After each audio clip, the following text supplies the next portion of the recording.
तर दादा ओमराजे निंबाळकर हे शिंदे गटात जाणार असल्याची चर्चाचा जोर धरू लागली आहे.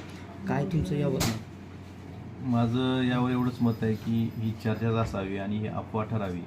आणि जसं याआधी या जिल्ह्यात शिवसेना उद्धव बाळासाहेब ठाकरे पक्ष हा एक संघ होता, सर्वसामान्यांच्या प्रश्नासाठी प्रस्थापितांच्या विरोधात लढत होता, तसंच इथून पुढच्या काळातही हा पक्ष एक संघ राहावा आणि सर्वसामान्यांचा आवाज बनून ह्या पक्षानं काम करावं हीच माझी अपेक्षा आहे.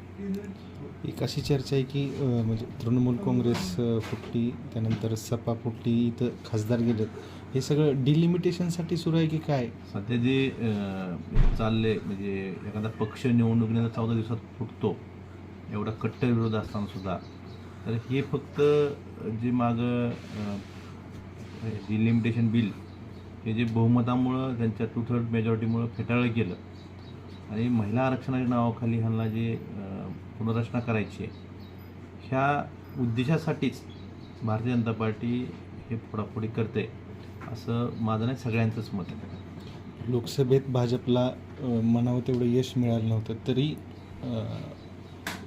आणि सध्या हे खासदार फोडून त्यांना हे बिल आणायचं आहे असं वातावरण तयार केलं जातं आहे. हे बिल आणून एका प्रकारे लोकशाहीची म्हणजे लोकशाही ही कागदावर ठेवायची. आपल्याला हवे तसे आसाममध्ये आपण बघितलं की आसामची निवडणूक झाली, त्यात हवे तसे मतदारसंघ करून घेतले आणि त्यांनी सत्ता परत आणली आसाममध्ये. तशाच पद्धतीनं यांना दिसतंय की पुढची सत्ता येणं अवघड आहे, जनतेमध्ये रोष वाढत चाललेला आहे वेगवेगळ्या कारणाच्या नुसार. त्यामुळं हा रोष जर थांबवायचा असेल तर आपण आपल्या सोयीचे मतदारसंघ करणे आणि त्यात परत निवडणूक जिंकणे यासाठी हा सगळा 8 तास भारतीय जनता पार्टी करते असं मला वाटतं.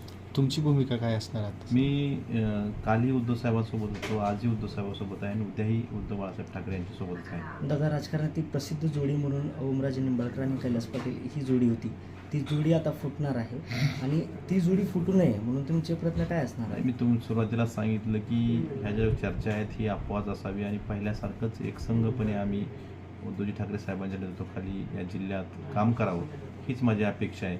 आणि ह्या ज्या चर्चा आहेत ह्या अफवाच ठराव्यात आणि आम्ही जसं पहिले एकसंघ होतो इथून पुढच्या काळातही तसंच राहावं हीच अपेक्षा माझी आहे.